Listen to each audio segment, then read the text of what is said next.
On December 7th, two undefeated 140-pounders will square off in Puerto Rico when Liam Paro makes the first defense of his IBF title against Richardson Hitchins, who will make his first attempt to win gold.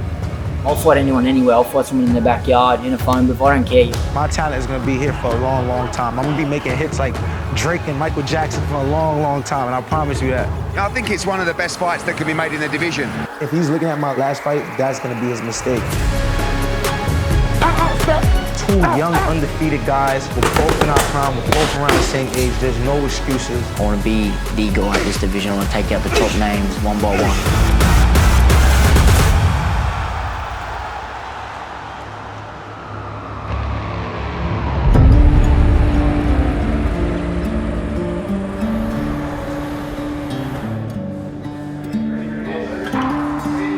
I'm blessed to go back to the country that gave me the opportunity to become champion and to defend the crown there in front of the Puerto Ricans means a lot to me. We welcome you inside this jam-packed arena. Every ticket has been sold, 10,000 here, and they'll be making a lot of noise for this, our main event, no doubt about it, as Liam Paro walks right in to this Lion's Den. You know, it's a beautiful country, beautiful people, and I'm hoping to win more of the fans again, second time around. Go for the super lightweight championship of the world. I don't know if Matias is trying to surprise him and ambush him with power, but right now he's giving Liam Paro a lot of confidence and a lot of punches are being thrown. You can do this. I know you can do it. Matias needs to do something here in the 12th. Imagine how exhausted both of these fighters are, especially Paro, who's thrown so many more punches tonight. And the new He's done it! Do you believe it? It still leaves me speechless. It just gives me tingles in my body every time I think about that, and I just want to keep reliving those moments and keep making a good legacy in this boxing game. I think the Puerto Ricans, they know their boxing and they knew it would be a difficult fight. They realised how well Liam had fought, he'd won the fight, and there was a massive amount of respect for Liam and his team afterwards. And I think this next time back, I think Liam will get a great reception back there. Only a few fights to go with wrap my own hands with the old cotton wraps, but you know it's good now. Yeah, it's just soaking up the little benefits of being a champion, I guess. I think a lot of people underestimated what was achievable by Liam in the ring that night, and you know, 99% of the division, if not everybody, didn't want to touch him or go next to him, but we did what nobody wanted to do, and Liam got in there and did it, and he's probably paying the price for that now to a degree, because a lot of these bigger guys are a lot more concerned about him than I think they were before. Good to get in there with him. You can feel the presence of him. He's a solid world champion. Like, he's from my hometown and he's just leading the way for all of us. So yeah, it was great to get that experience in with him. I think he walks Hutchins down. He just wears him down early rounds, and then once get into that late rounds, he's just going to start teeing off on him, and it's going to be too much for Hutchins. In terms of talking about Hitchins, to be honest, what's he done? There's not really that much to talk about. He put himself in the mandatory position, so you know, kudos to him, and all we're doing is bringing that mandatory forward. But you know, in terms of talking about him, he doesn't have the hugest profile, and really, in terms of his performances, they haven't been all that spectacular.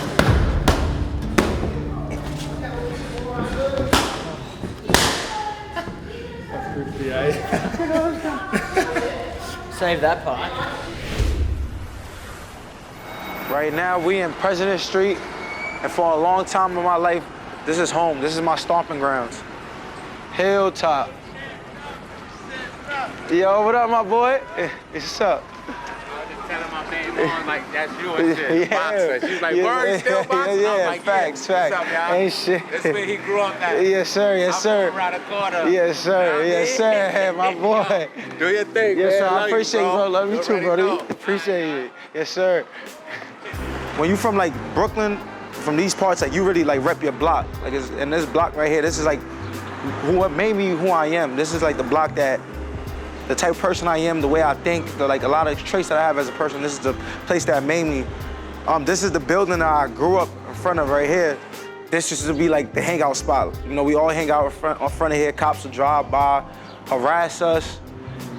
you know, mess with us. We'll just be here. I remember I used to be a kid backflipping off of this thing right here, like, into the grass.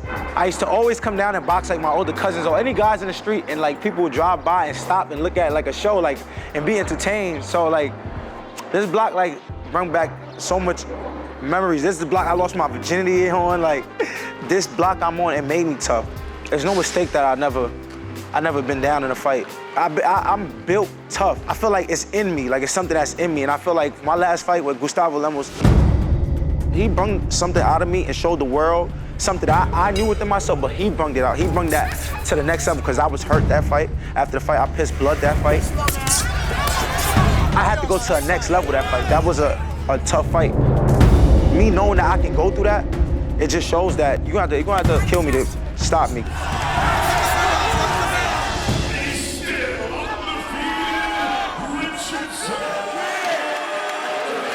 I made it to the Olympics, and like I said, I was the only fighter to make it to the Olympics from New York. So they wanted to do like a tribute to me, like, you know, just for representing the city.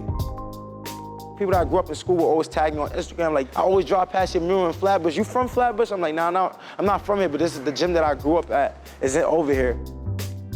When I walked into a boxing gym, I had no care in the world for anything. I was like, when kids' minds was on field trips and stuff like that, my mind was on boxing. Like, anything that had to do with boxing, I would go to boxing shows every weekend. I would go over to my coach house every weekend, watch the Canelo fights, watch the Floyd fights.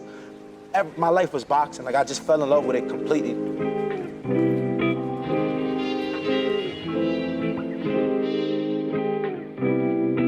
I feel like there's nothing else in life to do besides, like, yeah, you go out to eat, yeah, you could go to vacation, yeah, you could mess around, party, whatever.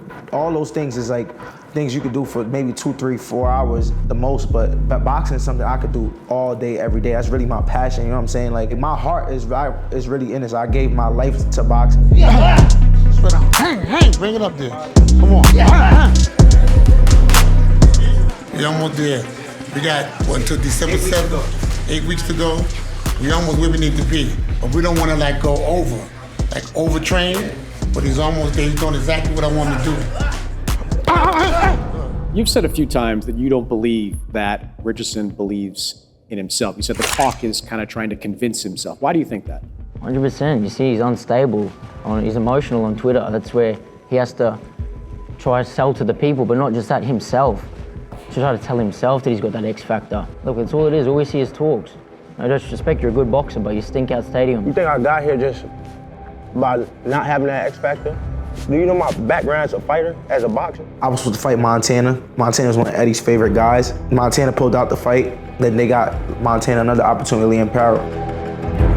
I remember watching the fight, it was kind of competitive, then Leigh Paro got him out of there. I seen the fight with Brock Jarvis, so I seen the highlights of it, and I was like, okay. I know his manager was kind of like, we don't want to fight Hitchins, we'd rather fight somebody else. Once he beat Matias, obviously everybody know I was the IBF mandatory, so he had no choice but to fight me. I don't think it was a fight that he wanted. It's just a fight that, as a champion, he took on the challenge. I'm not saying he's scared, but it's just as a champion, he has to defend his throne. Can't wait to see you, man. It's gonna be good. This talk doesn't burn me up, you know what I mean? Because I know what I could do in the ring. I know I'm really about that. I don't have to try tell people I'm about it. People know what I'm about. I think there's doubts in Hitchins' minds about what he can do. We've heard numerous times from numerous people that he's a quitter, and I believe once a quitter, always a quitter. So I'm definitely going to test that, and we're going to see if he's about it.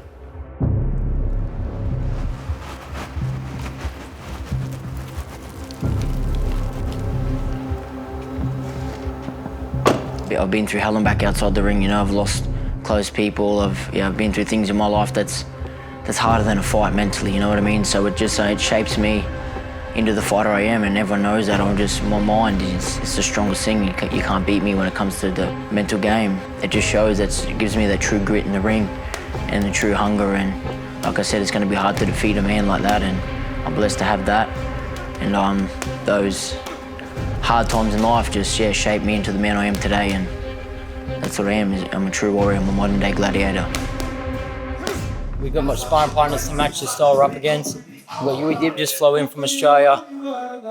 Quincy Randall, man, that guy's a hell of a fighter. And I think that's going to be the key to our success. I'm a better version of Richard Hitchins. I got a better jab, move better. He's been in there with the best, you know, right from Crawford up to Caleb Plant and in between. So all them fighters, man, he's been there with endless amounts of talent. And you can tell he's right at the top tier level in this sport. So it's a blessing to have him in camp and unbelievable guy. And yeah, we're glad to have him a part of Team Paro. He has fucking extremely high work rate. So he made me step my game as far as keeping up with him in the ring. Because it's been a while since I sparred anybody from Australia or Eastern European, anybody like that. So they have that different pace, they head and our pace. So I've adjusted. We've been getting some great rounds and we've been going to war. I think he's a better fighter. I never thought big on Richard Hitchins. I think Liam's gonna knock him out. How does this fight end? My hand raised, God willing, and still. In the new, Hitchins is back. Hitchins showed a spectacular performance.